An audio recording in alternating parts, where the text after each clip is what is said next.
우리 요 말씀 겉과 속이라는 제목으로 함께 말씀 나누도록 하겠습니다. 예수님께서 지난번 주까지 열심히 말씀을 나누어 주셨습니다. 그 말씀 가운데 영적 전쟁에 관한 이야기, 그리고 우리가 서로 어떻게 사랑할 것인지에 대한 이야기들을 예수님께서 설교를 쭉 해주신 거죠.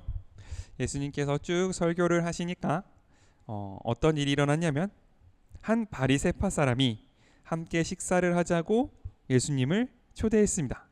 요즘도 흔히 볼 수 있는 광경이죠. 어떤 사람이 어디에 가서 뭐 말씀을 나누거나 뭐 공연을 하거나 하면 이제 그 주변에 있던 사람들 중에 급이 된다, 이건 내 책임이다 라고 생각하는 사람이 우리 한번 식사하시죠 이렇게 하면서 식사 자리로 모시고 간 그런 장면이라고 보면 되겠습니다.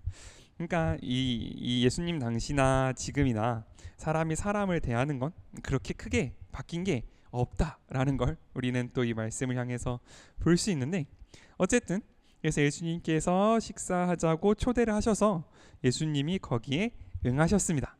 예수님은 식사 자리를 초대하시거나 누군가 예수님을 찾았을 때 병든 사람이건 악한 사람이건 귀신 들린 사람이건 혹은 사회적으로 봤을 때 아주 부자건 가난한 사람이건 혹은 그 당시에 생각하는 종교적으로 하나님의 말씀에 따른 규칙들을 잘 지키는 바리새파 사람이든 아니면 나라를 팔아먹는다고 손가락질 받던 세리든, 그러니까 그 세금 징수원이든 그 어떤 사람이든 상관없이 가서 함께 먹고 마셨다라는 걸 볼 수 있습니다. 예수님께서는 자신과 함께 밥을 먹는 사람들이 누구냐로 자신을 규정짓지 않으셨어요. 오히려 누가 예수님과 함께 밥을 먹느냐가 그 사람들에게 더 중요한 일이었습니다. 지금도 그렇지만 누군가와 함께 밥을 먹는다는 사실은 그냥 단순히 앉아서 같이 음식을 먹었다라는 것 이상의 의미를 지닙니다. 그 사람이 누구와 밥을 먹고 누구와 사귀고 누구와 함께 있느냐는 그 사람이 어떤 사람이냐를 규정짓는 거예요. 그러니까 그 사람이 어떤 사회적 공동체 안에 속해 있고 어떤 생각을 갖고 있는지를 얘기해 주는 겁니다. 아주 어렸을 때 우리가 급식 먹을 때, 요즘 어떨지 모르겠지만 친구들끼리 먹을 때에도 이렇게 친한 친구들끼리 몰려 앉잖아요. 몰려 앉아서 여기서는 막 축구 얘기하고 저기서는 막 게임 얘기하고 여기서는 막 애니메이션 본 얘기하는 그런 이야기들이 지나가는 것처럼 함께 밥을 먹는다라는 사실은 공통의 관심사, 같이 관심 있는 게 있고 또 함께 서로 편하게 밥을 먹을 만큼 친하다라는 의미도 되는 거죠. 조금 더 나가서 이런 대접의 자리, 그러니까 어떤 뭐랄까요, 이런 어떤 선생님을 모셔두고 이제 먹는 자리는 뭐랄까요, 우리 자녀 세대는 아직 느껴보지 못할 수 있겠지만 굉장히 불편한 자리, 뭐라 그래야 되나, 이렇게 손님이 와서 접대를 하고 같이 밥을 먹는 자리는 일종의 어떤 사회적인 뭐랄까요, 사회적인 어떤 스킬들이 오고 가는 그런 약간 긴장감 있는 자리이기도 한 거죠. 그런데 어쨌든 제가 느끼기에 요 바리새인, 그러니까 이 예수님을 초대한 이 바리새인은 그래 이렇게 많은 사람들에게 좋은 말씀을 해주는, 사람들이 선생님으로 모시는 분이니 우리가 밥 한 끼 대접해야지 라는 아주 순수한 마음으로, 하지만 예수님이 누구인지는 정확히 알지 못한 채, 그리고 자신이 왜 예수님을 만나야 하는지는 정확히 알지 못한 채 조금 신기한 사람, 사람들에게 인기가 많은 사람, 혹은 능력이 있다고 말해지는 사람 정도로 생각하고 예수님을 초대했던 것 같아요. 왜냐하면 이전에 예수님을 초대해서 예수님과 관계에 맺었던 사람들은 다 분명한 목적이 있었어요. 내 딸을 고쳐주십시오. 내가 사랑하는 사람을 낫게 해주십시오. 혹은 어떻게 해야 내가 다시 태어날 수 있습니까? 라는 그 질문 때문에 예수님을 만난 사람들은 예수님을 신기하게 쳐다보거나 뭐 예수님을 뭐 하시는지 쳐다보거나 할 여유가 없었습니다. 그냥 예수님 앞에 나와서 무릎을 꿇고 예수님께 매달려서 예수님께 자신의 소원과 의문을 드리고 예수님께 답을 받는 것이 이들의 목적이었다면, 여기는 다른 목적으로 예수님이 초대된 상황인 거예요. 그분이 선생님이시기에, 그분이 인기가 많은 분이시기에, 그분이 좋은 말을 많이 해주시는 분이시기에 예수님과 관계 맺은 사람들, 예수님을 초대한 사람들에게 어떤 일이 나타나는가를 우리가 한번 살펴볼 수 있으면 좋겠습니다. 어떤 일이 일어나냐면 이런 일이 일어나는 거죠. 38절 제가 읽겠습니다. 38절은 제가 읽겠습니다. 이 바리새파 사람은 예수님이 식사 전에 손을 씻지 않는 것을 보고 놀라는 표정을 지었다. 바리새파라고 말하는 사람들은 흔히 분리되어 있는 사람들이라고 하죠. 뭐라부터 분리되어 있냐? 다른 사람들과는 분리된, 나는 거룩한 사람들이라고 스스로를 생각했고 다른 사람들도 그렇게 바라보는 사람들이 바리새파 사람들이었습니다. 그러므로 이 바리새파 사람들에 있는 가장 큰 정체성은 뭐냐면 내가 하나님의 말씀을 잘 지킨다, 나는 하나님의 말씀을 철저하게 지키고 있다라는 게 바리새파 사람들의 어떤 정체성, 그들이 다른 사람들과 차별화돼 있다고 여김을 받고 그런 대접을 받을 수 있었던 유일한 조건이었습니다. 그러면 이들이 지키는 그 하나님의 율법은 뭐냐면 흔히 어른들이 읽는 성경에는 장로의 유전이라고 되어 있는 것들인데 모세 오경에서부터 어떤 규칙들을 따와서 그거를 지금 이 시대, 그러니까 모세 오경이 쓰여질 시대랑 지금 예수님 시대도 거진 한 2000년의 시간 간격이 있는 거잖아요. 그러니까 그 옛날에 있었던 모세 오경이 쓰여질 당시의 규칙을 지금 예수님 시대에 맞게 해석한 새로운 규칙들이 있어요. 그게 613개인가 있다고 하는데 그 613개의 규칙을 다 잘 지키는 것, 그게 바리새파 사람들이 생각하는 하나님을 섬기는 일이고 자신을 구별하는 일이고 자신이 하나님 앞에 더 깨끗한 사람이라고 여김받을 수 있는 근거였습니다. 그 중에 뭐 여러 가지들이 있는데 그 중에 하나가 식사 전에는 손을 씻는다라는 게 그 규칙에 들어가 있었던 거죠. 물론 레위기에 뭐 부정한 것을 만졌거나 혹은 시체를 만졌거나 했을 때 몸을 깨끗하게 씻고 옷을 빨라라는 이야기가 있긴 하지만 밥 먹기 전마다 손을 씻어라 라는 말은 성경에 없거든요. 그런데 이 장로들은 이 성경의 어떤 근거를 가지고 그거를 일상 속으로 갖고 와서 밥 먹기 전에 무조건 손을 씻어야 해 라는 규칙을 마련해 둔 거죠. 그런데 한번 잘 생각해 보면 지금처럼 수도가가 있어가지고 그냥 수도꼭지를 틀면 물이 나오는 시대가 아니잖아요. 손을 닦기 위해서는 저 멀리서부터 우물에서부터 물을 길어와야 하고 그 물을 남겨둬야 하고 혹은 손님이라도 온다고 치면 손 씻는 물을 대령하는 것조차도 굉장히 큰 노력과 노동이 들어가는 시대였단 말이죠. 그런 가운데에서 그냥 뭐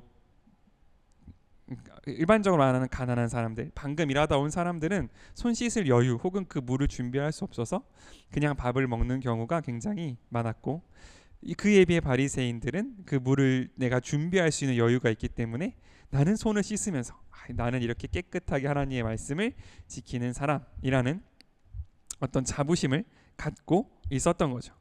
즉 이 사람들은 하나님의 말씀을 어떤 용도로 사용했냐면 내가 깨끗한 사람이다, 나는 괜찮은 사람이야, 나는 존경받을 만한 사람이야 라고 나타내는 데에 하나님의 말씀을 사용하는 사람들이었다는 것을 우리는 알 수 있습니다. 그럼 이 사람들이 뭐 그렇게 엄청나게 악한 사람들 혹은 밖에 나가서 다른 사람들한테 피해를 입히고 다니거나 다른 사람들을 때리고 다니는 악한 자들이었느냐 하면 그건 또 아니었다는 거예요. 오히려 예수님께서 그 하인을 고쳐주셨던 백부장 같은 사람들 혹은 혈루병 걸린 여인 같은 사람들이 그때 당시 사람들이 보기에는 훨씬 더 뭐랄까요, 가까이 하면 안 되는 그런 사람들이었단 말이죠. 하지만 예수님께서는 그 로마의 백부장, 그 혈루병 걸린 여인은 따뜻하게 안아주시고 내 모든 것이 회복됐다고 선포해 주셨지만 이 바리새파 사람들에게는 바리새파 사람들이 무슨 말을 하지도 않았어요. 예수님의 손을 안 씻으십니까? 이렇게 물어보지도 않았어요. 그냥 뭘 했어요? 놀란 표정을 지었어요. 내가 어떤 놀란 표정만 지었는데 그 뒤부터 예수님이 바리새파 사람들에게 하시는 말씀은 엄청나게 가혹한 말씀이었습니다. 야, 너희는 겉에만 신경 쓰고 속은 더럽고, 어느 정도로 더럽냐면 무덤처럼 더럽다. 무덤 안에는 뭐가 들어있습니까? 시체가 들어있습니다. 그 무덤의 겉이 얼마나 깨끗한지 상관없이 그 안에는 썩어 들어가는 시체가 들어있는 게 무덤이에요. 게다가 평평한 무덤, 그러니까 평토장한 무덤이라는 뜻인데, 우리나라 사람들은 무덤을 어디에 두냐면 산과 분리돼 있는, 우리 동네와 분리돼 있는 어떤 저 산 뭐 이렇게 명당 자리에 가서 거기에다가 이제 사람들을 묻어서 공동 묘지를 만들잖아요. 근데 이 당시에 이스라엘 사람들은 그렇게 하지 못하고 사는 곳 가까이에 무덤을 만들었던 것 같아요. 그래서 흔히 예수님이 묻히셨던 것처럼 좀 이렇게 돈이 있는 사람들은 굴 같은 걸 만들어서 굴 속에 시체를 넣어두고 거기를 문으로 막아두면 이제 그 안에서 부패되면서 나오는 여러 유독한 가스들이나 이런 것들이 다 막아지는, 그래서 나사로도 이제 굴 가운데 나오라 그랬는데, 그렇게 한 이유 중에 중요한 이유 중에 하나가 뭐냐면 율법상 무덤을 만지는 사람은 부정해집니다. 이 당시에 무덤이라는 것은 죽음이 들어있다고 생각되는 불결한 장소였기 때문에 율법상 무덤을 만지는 사람은, 그 무덤을 만지는 사람은 하나님 앞에 나가기 위해서는 정결례, 내 몸이 다시 깨끗해지는 의식을 해야 됐단 말이죠. 그런데 평토장한 무덤은 뭐냐면 겉으로 보기에는 구별이 안 되게 평평하게 묻은 무덤을 말해요. 그러므로 사람들이 겉으로 보기에는 구별이 안 되니까 그냥 지나가다가 어떻게 해요? 그 무덤을 밟거나 만질 수도 있는 거죠. 그렇게 되면 사람들이 부지불식간에 자기는 알지도 못하는 사이에 하나님 앞에 깨끗하지 못한 사람이 될 수도 있는 게 평토장한 무덤입니다. 그러니까 요즘 우리로 치면 지뢰 같은 건 거죠. 밟으면 안 되지만 잘 숨겨져 있는 그런 것들이라고 보면 됩니다.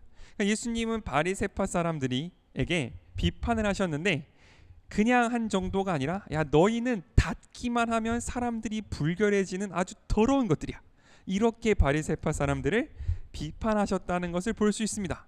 무슨 이유로? 놀라는 표정을 지었다는 이유로. 그러니까 좀 약간 그렇죠. 내가 표정을 지었는데 갑자기 나한테 더러운 그러면 이제 마음이 상하는 것처럼 예수님께서는 그렇게까지 민감하게 반응하셨는데, 왜냐하면 이게 하나님의 말씀에 관련되어 있기 때문에 그렇습니다. 세상 사람들의 기준에 보기에는 사람들이 귀신 들린 거, 사람들의 마음이 아픈 거, 사람들이 병든 거, 혹은 사람들이 죽어가는 거, 혹은 사람들이 서로 싸우고 다투고 서로를 해치는 게 심각한 일이고, 어떤 사람이 뭐 예수님 하나님을 믿는데 뭐 조금 뭐 이렇게 가식적으로 믿을 수도 있지, 이거는 그래도 그 사람은 착한 사람인데 라고 생각할 수 있겠으나, 하나님의 기준, 예수님의 기준으로 보기에는 아픈 거, 병든 거, 서로 싸우는 거, 이거는 하나님의 말씀이 임하면 해결되는 일, 너무나 자연스럽게 빛이 비추면 어둠이 없어지는 것처럼 너무나 자연스럽게 없어지는 아주 쉬운 일인 반면에, 하나님의 말씀을 맡았다, 하나님의 말씀을 알고 있다 라고 생각되어지고 있고 그렇게 인정받는 사람들이 하나님의 말씀을 그 목적대로 쓰지 않고 자기를 높이고 자기가 깨끗하다는 그 어떤 보증으로 나를 높이기 위한 발판으로 하나님의 말씀을 삼는 것은 참을 수 없는 모독, 하나님에 대한 모독이었고, 참을 수 없는, 절대로 그냥 넘어갈 수 없는, 그런 낌새만 보여도 넘어갈 수 없는 하나님을 향한 도전이었다는 사실을 우리가 꼭 기억할 수 있으면 좋겠습니다. 그러므로 하나님을 먼저 알고 있다고 생각하는 우리가 하나님을 먼저 만났고 하나님 앞에 정말 정결하게 살겠다고 결심하는 우리에게는 어떻게 보면 하나님 앞에 더 깨끗하고 더 순수하고 더 솔직한 마음으로 나아갈 의무가 우리에게 있다라는 걸 우리가 꼭 기억할 수 있으면 좋겠습니다. 만약 우리마저 하나님의 말씀을 그저 나는 착한 사람, 나는 뭐 그래도 이 정도면 하나님 앞에 기도할 만하지 라고 생각하는 어떤 그런 나를 깨끗하게 만드는 어떤 휴지 정도로 생각하고 있다면 하나님은 우리에게 굉장히 뭐랄까 심한 말씀을 하실 수도 있다 라는 것을 우리가 꼭 기억할 수 있으면 좋겠습니다. 이 바리새파 사람들은 어느 정도였냐면 42절에 박하와 운향과 온갖 채소의 11조를 바칠 정도였다고 해요. 박하는 뭡니까? 우리가 흔히 말하는 민트라고 보시면 됩니다. 아주 맡으면 좋은 향기가 나는 게 박하고 운향도 마찬가지고 온갖 채소의 11조. 그러니까 자신이 그때 이 당시에 이제 화폐 경제가 발달된 시대가 아니니까 뭔가 나한테 맛있는 게 들어오고 좋은 게 들어오면 그것도 꼭 10분의 1은 떼서 하나님 앞에 드릴 정도로 하나님의 말씀은 지켰지만 반대로 뭐를 저버렸냐면 정의와 하나님에 대한 사랑은 저버린 시대가 하나님 보시기에 가장 악하다는 거죠. 내가 겉으로 입으로 내 행동으로는 하나님을 사랑한다고 하지만 사실 그 안에 하나님이 나를 위해 일하실 것이라는 기대도 없고 사실 그 안에 하나님을 닮은 희생을 하겠다는 각오도 없이 그저 살아가는 그 세대가 하나님 보시기에는 병들고 귀신 들리고 때로는 서로를 미워하는 그 사람들보다 훨씬 더 악하고 훨씬 더 심각하게 병든 상태라는 것을 우리는 꼭 기억할 수 있으면 좋겠습니다. 이렇게 예수님이 말씀하시니까 45절에 율법학자가 등장합니다. 율법학자는 바리새파 사람들이 모인 그 식사 자리에 함께 할 수 있었던 거 보니 바리새파 사람들과 같은 결을 가진 사람들이었던 것 같아요. 그래서 율법학자가 이렇게 말합니다. 선생님, 이렇게 말씀하시니 우리까지 모욕하는 것이 아닙니까? 그러니까 예수님께서 대답하십니다. 46절, 우리 46절 한번 같이 읽겠습니다. 46절입니다. 46절 시작. 그래서 예수님이 다시 말씀하셨다. 너희 율법학자들에게도 불행이 닥칠 것이다. 너희는 지기 어려운 짐을 사람들에게 지우고 너희 자신은 손끝 하나 까딱하려 하지 않는다. 아멘. 당시 율법학자들, 즉 바리새파 중에서 나올 수도 있고 아닐 수도 있다고 하는데 어쨌든 율법학자가 했던 중요한 일들은 뭐냐면 사람들이 와서 어떻게 하는 게 하나님께 영광 돌리는 길입니까? 를 물어봤을 때 그때는 이렇게 하는 게 하나님이 기뻐하시는 길입니다를 알려주는 게 율법학자의 가장 중요한 임무였다고 해요. 그런데 예수님은 뭐라고 말씀하시냐면 너희는 지기 어려운 짐을 다른 사람들에게 지우고 너희 자신은 손끝 하나 까딱하려 하지 않는다라고 비판하세요. 아마 율법학자가 해주는 말은 율법학자가 던지는 해결책은 맞는 말이었을 겁니다.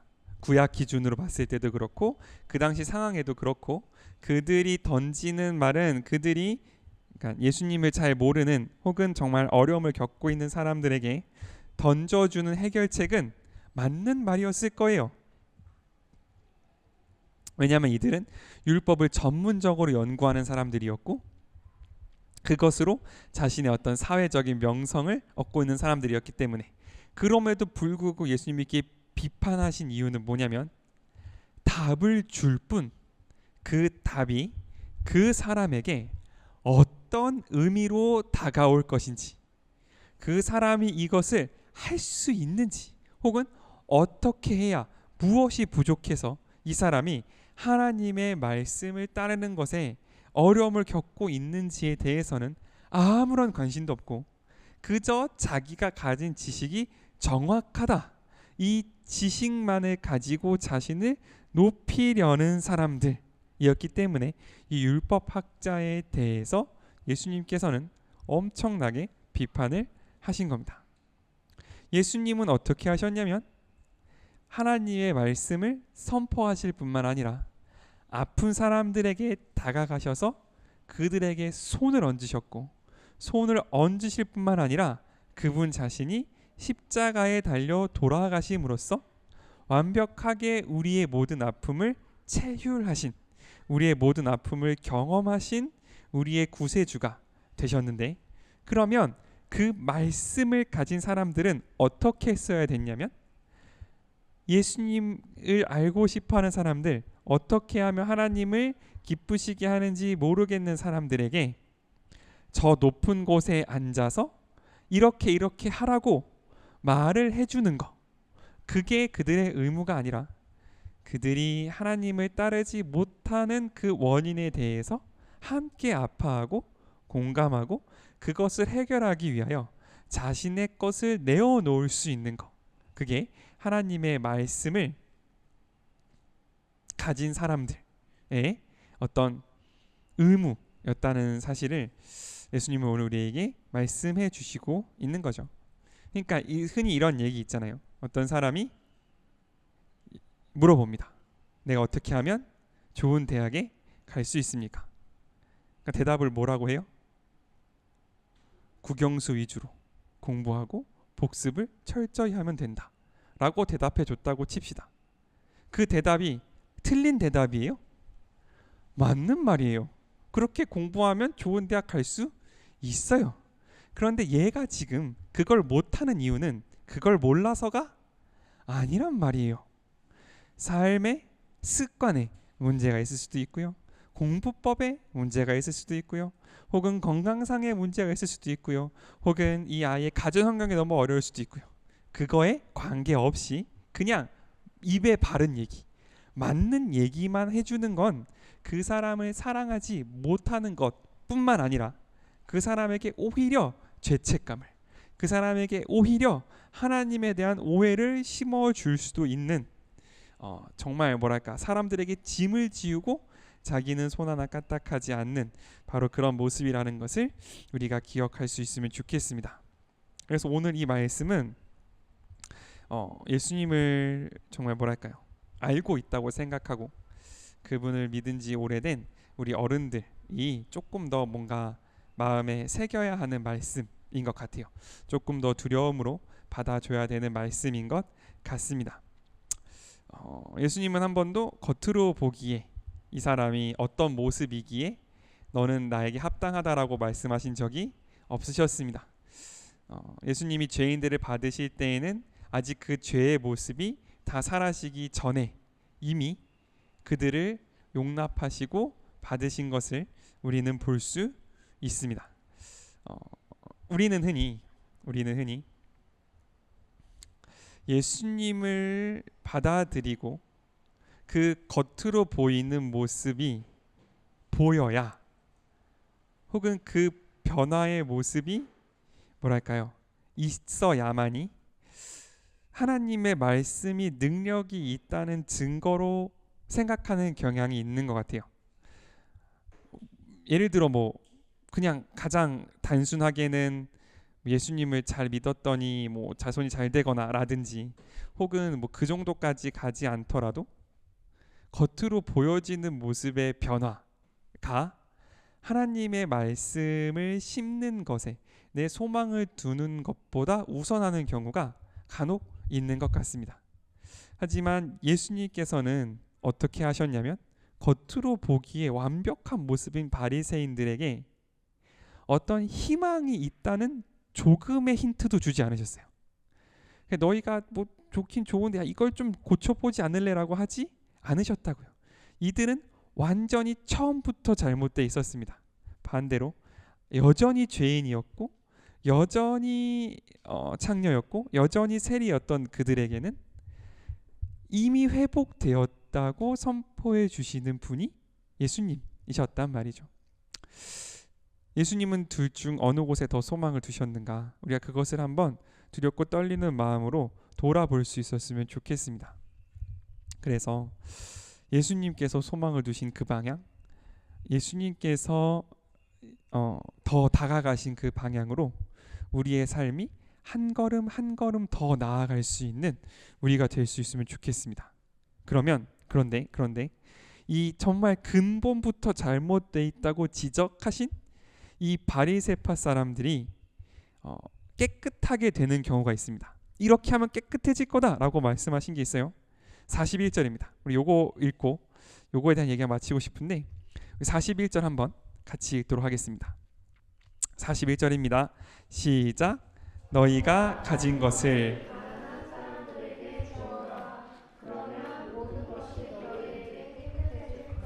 뭘 하면 된대요?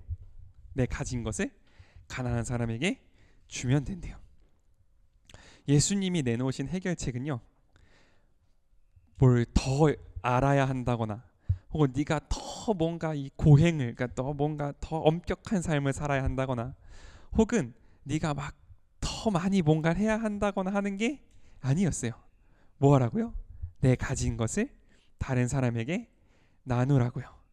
내가 가지고 있는 것, 많은 사람도 있고 적은 사람도 있겠죠. 그건 문제가 아닙니다. 문제가 아닌데 내가 가진 것을 다른 사람에게, 내가 가진 것을 받을 자격이 없는 사람에게 나누어 줄 수 없는 사람은 하나님을 아직 자신을 위해서 만나고 있는 사람이라고 예수님은 우리에게 말씀하고 계시는 거죠. 아주 간단하고 뭐랄까요, 심플한 문제라고 예수님은 말씀하시는 겁니다. 네가 예수님을 사랑하고 예수님께 나아가기 위해서는 뭐 이것도 해야 되고 저것도 하고 11조도 내고 헌금도 하고 예배도 다 중요한데 그게 중요한 게 아니라 어떤 사람을 만났을 때, 하나님이 만나게 하신 누군가가 마주쳤을 때 아직 그 사람이 누군지 모르고 아직 그 사람이 나에게 잘해준 것이 없고 그 사람이 나에게 어떤 사람인지 모르나, 그러나 하나님께서 나를, 예수님께서 나를 위하여 당신의 목숨을 들이셨으므로 나도 그 사람을 위하여 나의 가진 것을 가난한 자들에게, 즉 가난한 자들이라는 건 무슨 의미예요? 나에게 보답해 줄 수 없는 사람들. 마음이 가난한 사람도 있겠죠. 만나보니까 인격이 가난한 사람들도 있습니다. 실제로 경제적으로 가난한 사람들도 있고요. 혹은 정신적으로 가난한 사람들도 있습니다. 어쨌든 공통점은 뭐냐면 나에게 뭔가 보답해 줄 수 없는 사람들이에요. 요즘 커뮤니티 같은 거 돌아다니다 보면 경제적으로 어려우신 분들을 응대하는 공무원 분들이 쓰신 글들을 볼 때가 있습니다. 그런 분들의 글을 보면 이렇게 말을 많이 해요. 가난하고 어려운 분들일수록 나라에서 뭔가를 주거나 베풀면 왜 더 주지 않느냐고 그 공무원을 붙잡고 그렇게 욕을 하신다는 거예요. 왜냐하면 사람들의 가난한 마음이란 건 항상 그렇거든요. 내가 가난하고 피해자라고 생각되는 순간 나에게 오는 것들은 모두 다 당연한 것이고 더 주지 않는 것이 불합리하게 느껴지게 되는데, 여기서 말하는 가난한 사람들도 아마 마찬가지일 거예요. 우리도 마찬가지고. 그러면 그 사람들에게 나에게 뭐 경제적인 보상이 돌아올 수 없는 건 당연하고 나에게 감사를 표하지도 않고 오히려 그것을 당연하게 여기고 오히려 왜 너는 더 나를 향해 희생하지 않느냐고, 왜 더 나를 사랑하지 않느냐고, 왜 더 나를 위하여 너를 내놓지 않느냐고 나에게 손을 내미는 그 사람들에게 너의 모든 것을 내어줄 수 있다면 그게 무엇의 증거냐면 깨끗함의 증거다. 왜냐하면 그 행동 속에서는 예수님의 사랑으로 인해 나의 것을 다른 사람에게 줄 수 있는 그 행동 안에는 내가 어떤지, 내가 누구인지, 내가 그럴 만한 사람인지는 모두 빠져 있고 오직 하나님의 말씀만, 오직 예수님이 우리에게 행하신 그 사랑의 모습만 거기에 있기 때문에 가난한 자들에게 주는 것이 너의 깨끗함을 보여준다라고 말씀하시는 거죠. 그러므로 이거는 좋은 일을 많이 해라 혹은 많이 기부해라 같은 뜻은 아니라고 생각합니다. 물론 그렇게 시작할 수 있겠고 그것도 중요한 부분이겠지만 그것보다 더 중요한 것은 뭐냐면 바리새파 사람들이 하나님의 말씀을 자신의 뛰어남을, 내가 존경받을 만한 사람임을 나타나기 위해 썼던 것처럼 그것과 반대로 하나님의 말씀을 나를 낮춰서 하나님을 높이는 쪽으로 상대방을 사랑하는 데 사용할 수 있는 사람들, 그 사람들을 보고 우리 예수님은 깨끗하다라고 말씀하시는 것을 볼 수 있습니다. 그러므로 우리가 이 깨끗함을 사모할 수 있으면 좋겠어요. 다른 어떤 것보다 나의 것을 정말 허비한다고 할 정도로 나를 둘러싸고 있는 나의 기도의 제목들에게 나를 드릴 수 있는 사람, 나를 헌신할 수 있는 사람, 그것이 아깝거나 두렵지 않고 오히려 주님이 주신 사랑을 알기에 그 모든 것이 즐겁고 기껍고 그것이 하나님을 사랑하는 길임을 알기에 하늘에 쌓이는 상급을 더욱더 바라볼 수 있는 우리. 그래서 정말 이 땅에서 자신의 높아짐을 위해 말씀을 사용했던 바리새파 사람들과는 다르게 하나님의 기쁨을 위하고 하나님이 주시는 상급을 바라보며 저 하늘을 바라보는 참된 그리스도인, 진짜 주님을 사랑하는 사람들이 되는 우리가 될 수 있으면 좋겠습니다. 아멘.